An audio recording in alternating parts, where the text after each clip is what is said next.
Hey, what is up, mortals? It is JSatwekar here, and before we get into today's video, there's something I'd like to say. I'd like to let you all know that we have a merch store. Some of the items in it are only available for a limited amount of time, so if you're interested, go into the description and check it out. Each purchase helps us make more content.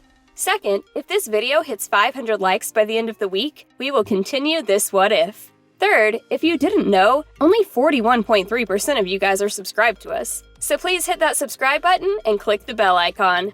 Now with that out of the way, let's get into the story. The video left Izuku with an overwhelming rush of emotions. The emotions he felt were excitement, happiness, amazement, relief, nervousness, and terror. It took Izuku a few minutes to collect his thoughts before he could even sort through the emotions he was feeling. All Might said I scored 40 villain points, and I received 50 hero points.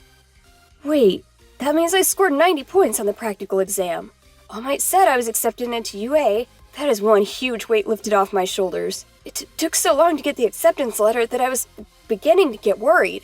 Izuku muttered in nervous excitement as he let out a deep breath to relax. Wait, did All Might say he was going to be teaching at UA? The greatest hero is going to be teaching me. Izuku was stuck in his little world as he tried to sort through his emotions. He was so focused on sorting his feelings out that he didn't hear the doorbell ringing. Inko went to the front door and looked through the peephole to see who was there. She was pleasantly surprised to see Katsuki at the door. However, Inko quickly became concerned as she saw a man in a trench coat and a plain-looking fedora standing to the left of Katsuki. "Who is it?" Inko asked. "It's me, Katsuki, and the police officer we spoke to when we registered for the training camp," Katsuki said while keeping his temper in check. "Hello, I'm Officer Sukachi. I was sent here by All Might and a few other teachers at UA regarding a training program. They felt it would be better for the students if they had a chance to train with their quirks before the UA school year starts," Sukachi said as a way to introduce himself. With a sigh of relief, Inko unlocked the door. Inko opened the door and welcomed them in and said, "Please come in. I'm Inko Midoriya. Izuku just got his acceptance letter into UA not too long ago, so he's a bit distracted at the moment." Sukachi entered the apartment and replied, "Thank you. Sorry for the inconvenience this is causing you." "Would you like me to go get Deku?" Katsuki asked as he entered the apartment. "Thank you. That would be appreciated, Katsuki. Izuku is in his room right now," Inko said as she closed the door behind both of them. Katsuki started walking to Izuku's room. Katsuki was extremely confused since Izuku wasn't one to get lost in his own world like that. As Katsuki got closer to Izuku's room, he started to hear a faint stream of muttering. At first, Katsuki was concerned that maybe Izuku didn't get accepted into UA, but as he got closer, Katsuki started to realize that Izuku was uncharacteristically happy. "Oi, dumbass, you have guests. I heard you finally got a letter from UA," Katsuki said once he got to the door to Izuku's room. Mere seconds later, Izuku opened the door and said, "Kachan, what are you doing here?" "Huh, I didn't hear the doorbell." "How oblivious are you? If you want to be a hero, you need to be more aware of your surroundings," Katsuki said as he started to express his frustration. "What did the message say, Deku?"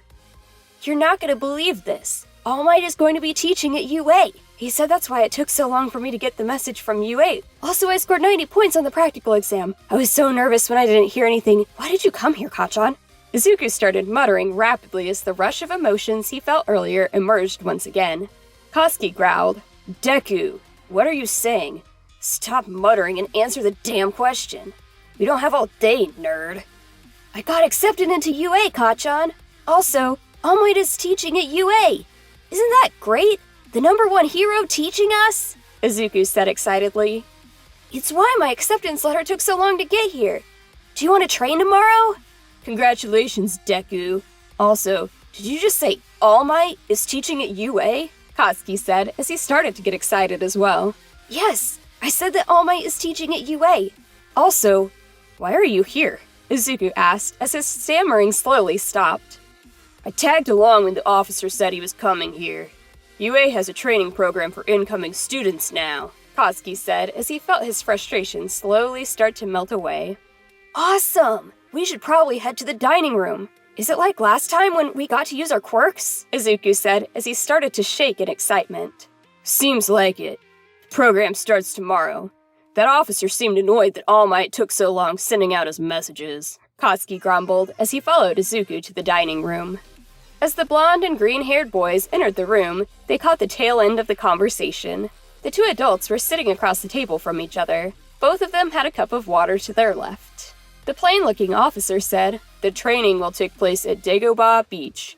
Make sure that your son sends a basic design for his costume to the UA support department. Some of the training will involve the use of their hero costumes." "Thank you very much, sir. If I may ask, what type of training is it?" Inko said. "In the beginning, it will mostly be obstacle course, weight training, and quirk training. If the teachers deem the students ready, they will spar with either a student or a teacher," Sukachi explained, and then took a sip from his cup of water. He continued, "Depending on how many students prove trustworthy, the program might have a few villain situations as well." Izuku looked over at his explosive friend and saw a happy look on his face. Izuku couldn't help but feel excited for tomorrow. After a few more minutes of talking about the upcoming training, the officer bid everyone farewell and left. A few hours later, Katsuki left, saying he wanted to get some sleep before the training started tomorrow. Izuku woke up bright and early so he could get to Dagobah Beach early. The green-haired boy left his house in a full-on sprint. He had no intention of showing up to the training late. About 10 minutes later, he arrived at Dagobah Beach. He was greeted by his blonde-haired friend and the towering figure of his favorite hero. "Young Bakugo, it seems your concern over your friend's tardiness was misplaced. Look who just arrived," All Might said, to draw Katsuki's attention to Izuku's arrival. "Young Midoriya, how are you today? I hope you got plenty of sleep last night. You guys will complete this obstacle course twice. One circuit will be completed when you first arrived, and the other circuit will be completed before you leave." The blonde boy scoffed and said, "Is that it? Are you underestimating us?" "Ah, young Bakugo, that's not all. You will also be wearing training weights, equal to half your body weight," All Might said with a smile. "The obstacle course will change each day as well." Once the two boys were adequately weighed down, All Might sent them out into the obstacle course. The obstacle course consisted of several stone walls the boys had to climb, several swinging steel beams about 3 feet in diameter, and ended off in a maze that the boys had to get through. It took the blonde-haired boy about 10 minutes to complete the obstacle course. It would take another 30 seconds before the green-haired boy finished. Once both boys were finished, All Might had them run the length of the obstacle course. At lunchtime, All Might let them take a break so that they could get something to eat. Neither of them had much energy left to talk. Both had learned, to their dismay, that they could only take the weights off once they finished for the day.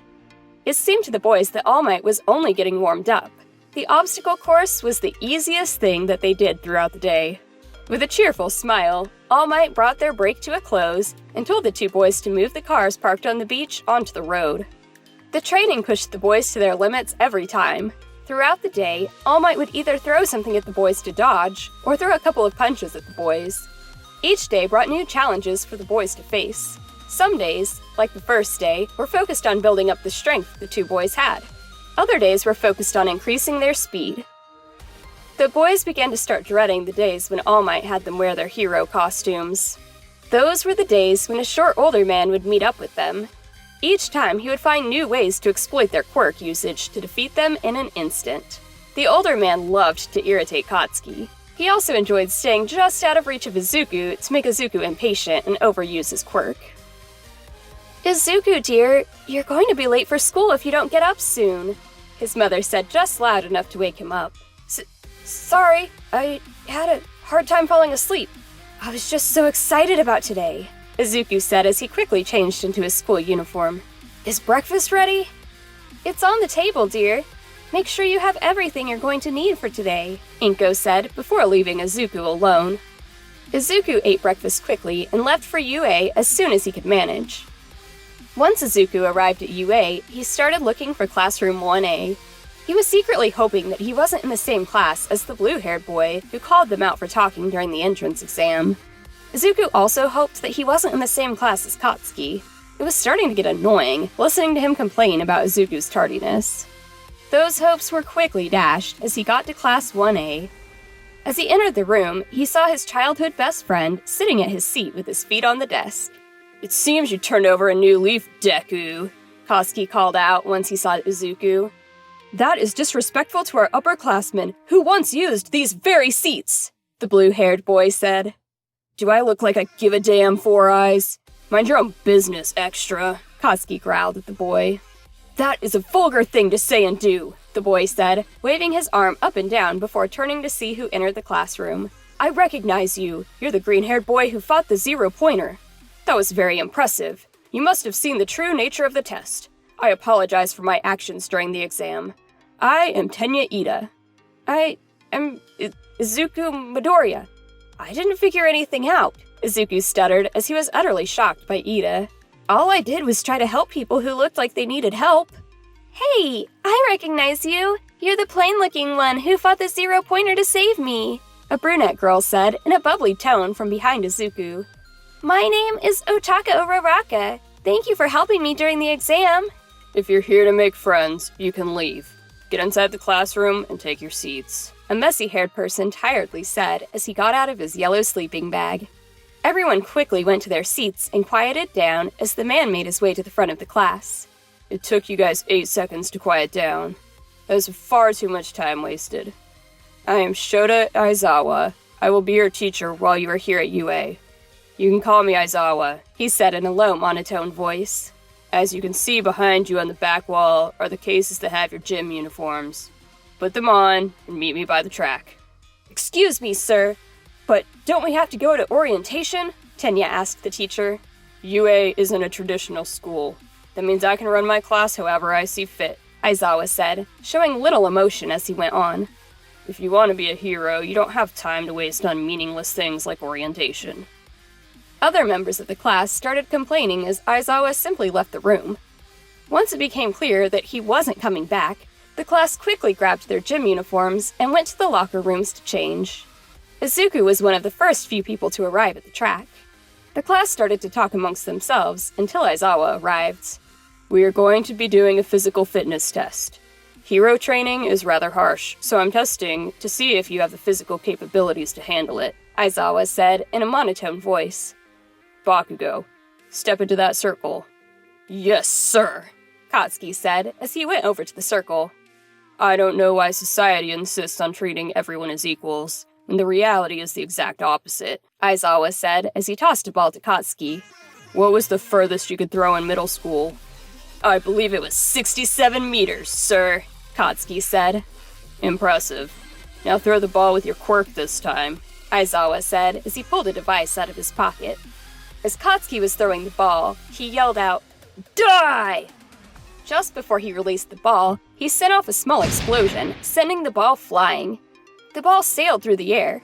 Aizawa watched the numbers on the device continue to go up until they stopped at 800.6 meters. He then turned the device so that everyone could see the number being displayed on the screen. The class started talking to each other very excitedly. This was the first time they would get to use their quirks during the fitness exam. If you think this is fun and games, think again, Aizawa said in a calm tone of voice that silenced the class. The person who scores the lowest in the quirk assessment test gets expelled. Before we get back into the story, I would like to say that we've got a second channel called Anime Deep Dive. Anime Deep Dive goes over the hard facts of the anime presented. Now, in case you guys didn't know, we have a third channel called We the Celestials Naruto What If. We the Celestials Naruto What If mainly focuses on our Naruto What If series. If you are interested in content like this, please go check the description below or click the eye icon in the top right corner. Now, with that out of the way, let's get back into the story. The class got extremely quiet after that. Everyone in the class looked at each other uneasily. For a brief moment, the entire field was silent. Isn't that a bit extreme, Sensei? We all worked extremely hard just to get into UA. How does a physical test, even with us using our quirks, prove whether or not we can be heroes? Uraraka asked, terrified at the prospect of getting expelled from UA. Life isn't fair. A hero has to rise above any obstacle, Aizawa said, sounding extremely bored at having to explain something so simple. A hero has to be able to rise above any hardship. It wouldn't be logical to coddle you when the world won't. The class looked around nervously. Were the tests even fair to begin with? The first test was the 50-meter dash. Aizawa called each student up one by one. Ida was the first one called to do the test. Ida set the standard for everyone by completing the dash in 3 seconds. Aizawa continued to call the next person. Most of the class failed to even come close to Ida's time, with their times being the same as in the canon. Izuku Midoriya, you're the last person, Aizawa called out in a monotone voice. Aizawa waited until Izuku was at the starting line before telling him to sprint. Izuku activated his quirk and felt the familiar heat of the air ionizing around him. At that moment, Izuku ran. Impressive. 2.9 seconds. Alright, on to the next test, Aizawa said. The grip strength test was the same as in canon. During the standing long jump, the only change was that Izuku was able to clear the sandbox. Izuku did slightly better than in canon on the other tests, the only difference being the ball throw. Knowing that his quirk didn't increase his physical strength, Izuku decided to try something with his quirk. He forced his arm to its absolute limit. Once he was sure his quirk was activated to its fullest, Izuku started to throw the ball. At the last possible moment of contact, Izuku forced his index finger into overdrive. The ball rocketed into the air with a trail of ionized gas following it. The ball landed exactly 400.3 meters away. Hey Deku, when did you figure out that you could do that? Katsuki said in his usual angry tone. Were you holding back when we sparred together, dumbass? Kachan, you all people should have more faith in me than that. I know you don't like it when people hold back, Izuku stuttered, trying to explain what happened quickly. I was desperate, so I tried to use my quirk differently. Enough. If you want to be a pro hero, you need to learn to trust your fellow heroes, Bakugo, Aizawa wearily said. When I display the results, I want everyone to be quiet. One student needs to answer a question that I have before we proceed. Aizawa then proceeded to use the device he was recording the results on to display the results. Izuku let out a sigh of relief when he saw that he was in 4th place, just behind Katsuki. A small person with purple hair was starting to sweat bullets. After a few seconds, Aizawa turned the device off and turned towards the purple-haired boy. Everyone displayed potential. Aside from Mineta, no one has to worry about being expelled. Mineta, I will ask you one question, Aizawa said as he stared the boy down. You will have 30 seconds to think up your response before I want you to reply. Since you're in dead last, are you willing to go plus ultra and endure some harsh training to catch up to your classmates?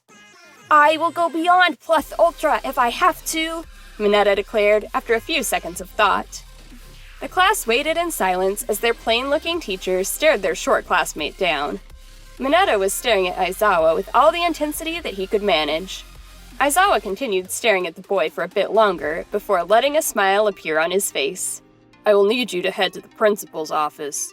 There's something we need to get clear with him first, Aizawa said in a monotone voice. The threat of expulsion was a logical ruse to get you to try your hardest. Mineta, grab your stuff and head to the principal's office. The rest of you, change and get back to class. Everyone in the class let out a sigh of relief that one of their classmates wasn't expelled. Most of the class glanced around nervously since Mineta had been told to collect his stuff. As the class started to leave, Aizawa went over to the side of the building. A tall man in a yellow pinstripe suit with blonde hair was there watching the class. I can see why you're interested in Bakugo and Midoriya. Both of them showed that they had potential, Aizawa said, seemingly unsurprised that the symbol of peace watched the class from the shadows. Why did you come here? I wanted to see that these students could do it. Did any of the students catch your eye? All Might asked with a smile on his face. Didn't you once expel a class because you weren't impressed with their results? I have no interest in those who aspire to be a hero without any potential. No one caught my eye. It's far too early in the school year to be picking favorites, Aizawa said flatly. These students shouldn't be coddled since the world won't play nice. I will oversee the after-school training for the 5 students who scored the lowest on today's test. I will take the 5 or 7 students who show the most potential in tomorrow's hero studies, All Might said with a grin. The rest of the class will be trained by either Cementos or Ectoplasm. The rest of Class 1A was confused by Mineta's disappearance. Aizawa simply continued with the lessons that were planned for the first day. After the last bell of the day, Aizawa held everyone back to make one final announcement. The 5 of you who scored the lowest will be training with me 3 hours after school starting tomorrow. I won't tolerate your being late, Aizawa said as he started to leave the class. Sensei? What happened to Mineta? Uraraka asked nervously. I had him take a week-long leave of absence from the school. He was dangerously close to being expelled, Aizawa said with a sigh. During the week he isn't at school, I have him going through intense training. While he's taking a leave of absence from school, I only expect to see the students reach 16 through 19. As the class struggled to come to terms with what their teacher had just said, Aizawa left. The class was left in shock as they started to gather up their belongings. It wasn't until the students left UA that many of them could find their voices and start up a conversation with their classmates. A boy with messy green hair walked with his spiky blonde-haired friend when someone walked up to them. Excuse me, my classmates, a tall blue-haired boy with glasses said as he walked up to the two boys. What do you want, Four Eyes? Katsuki said in a strangely subdued tone. We're on our way home. After today, I wanted to ask Deku here if he wanted to continue training together. I was wondering what you thought about our teacher, Ida said, mildly annoyed at Katsuki. I'm heading home as well. It seems we are headed in the same direction. I don't know why he was so focused on the logic of the situation. It almost makes me wonder if he actually did expel Mineta, Midoriya started to mutter. He might have been trying to avoid a scene. He seemed entirely focused on a test that's focused on the physical body. I don't think the teacher lied. He doesn't seem like one to lie anyways. Who the hell does that bastard think he is for threatening to expel the student who came in last place? Katsuki grumbled in frustration. Deku, stop muttering. It's getting annoying. Besides, we'll know in a week if that bastard is telling the truth. Excuse me, can I join in on the conversation? My name is Ochaka Uraraka. Uraraka introduced herself happily. You're Tenya Ida, Katsuki Bakugo, and you're Deku Midoriya, right? Deku? Izuku asked questioningly. Isn't that what Bakugo here called you during the physical test we had today? Uraraka asked, slightly confused. No, Deku is just a nickname Kachan has for me, Izuku stuttered. I'm not sure why he started calling me that. I started calling you that, nerd, because you tended to be extremely clumsy when we were younger, Katsuki said with his usual gruff attitude. Your clumsiness made you useless. That is very unsportsmanlike, Bakugo. You should be respectful to classmates and childhood friends, Ida angrily said while waving his hand up and down like a robot. You should apologize at once. Well, I think Deku sounds like you can do it, Uraraka said happily. The nickname is also kinda cute. It would make a great hero name. Well then, I'm Deku, Izuku said as he started to blush. I can't wait to tell your mother that you have a crush on someone already, Katsuki said as he started to chuckle. Just look at you blush, Deku. Kachan, it's not like that, Izuku stuttered as he started to cover his face with his arms. Why do you have to mess with me like that? It's not very funny. Thank you all for watching the video to the end. Now, there are a few more things that I'd like to go over before the video ends. On behalf of We the Celestials, I'd like to thank the writer of this video and the editors for this video. Their details will be in the description. If you're a voice actor, editor, or writer, or you're interested in becoming one of those, go to the Discord that is in the description of this video and hit up the head of one of those areas. We're always looking for members to join us. That's it from us for today's video, so thank you all for watching, and don't forget to hit that subscribe button if you're interested, and hit that like button if you liked the video. Until next time, peace out, mortals. Have a fantastic day.